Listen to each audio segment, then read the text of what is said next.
मेरी पिछली पोस्ट में मकसूद खान और असलम रायनी वाले जी पर जो पोस्ट मैंने किया था या जो वीडियो मैंने लगाई थी, उस पर कमेंट सेक्शन में एक नाम 290 से बहुत ज्यादा आया है। उसमें गुड्डू गुड्डू जी नाम है उनका, जितेंद्र कुमार गुप्ता, उर्फ उनको गुड्डू भैया भी लोग कहते हैं। उनको लेकर के काफी समर्थन आया है कि गुड्डू जी को चुनाव लड़ना चाहिए और वो एक मजबूत चेहरा है। मजबूत चेहरा इसलिए है कि वो इकौना नगर पालिका के 2 बार चेयरमैन रह चुके हैं, इसलिए उनका लोकल स्तर पर और इकौना ब्लॉक में, गिलौला ब्लॉक में लगभग उनका बड़े स्तर पे पहचान, जान पहचान और एक बड़ा vote bank, Gupta vote bank उनके साथ में है। निसंदेह कि इकौना में वो एक बड़ा चेहरा है। अगर उनको टिकट मिलता है तो ये टफ होगा और बिल्कुल टफ होगा, क्योंकि वो इकौना नगर पालिका के 2 बार चेयरमैन रह चुके हैं।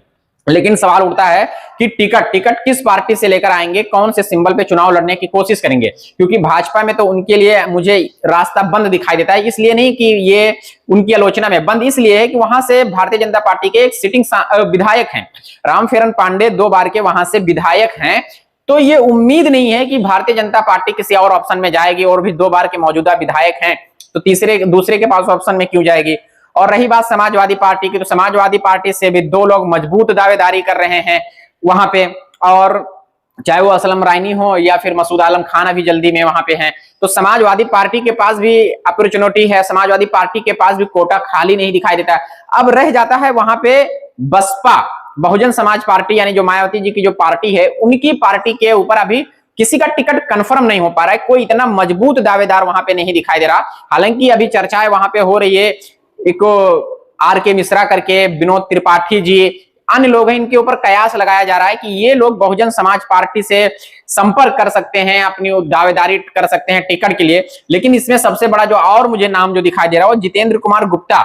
जितेंद्र कुमार गुप्ता, क्योंकि एक बढ़िया शानदार उनका कार्यकाल रहा था इकौना नगर पालिका को लेकर के, तो कहीं ना कहीं एक अगर बहुजन समाज पार्टी से एक चांस बनता है, क्योंकि ये मैं अपना कोई व्यक्तिगत राय नहीं थोप रहा हूं, लेकिन मुझे ऐसा लगता है कि बहुजन समाज पार्टी की तरफ वो जाना चाहेंगे, क्योंकि अगर उनको वाकई, और वो क्लियर कर चुके हैं कि मैं चुनाव लड़ूंगा, निर्दलीय लड़ूंगा अगर टिकट नहीं मिला किसी पार्टी से। तो जब आदमी इतना मूड बना के चलता है कि मुझे चुनाव लड़ना ही लड़ना है, तो ज्यादातर 99% आदमी ये सोचता है कि मैं किसी सिंबल से चुनाव लड़ूं।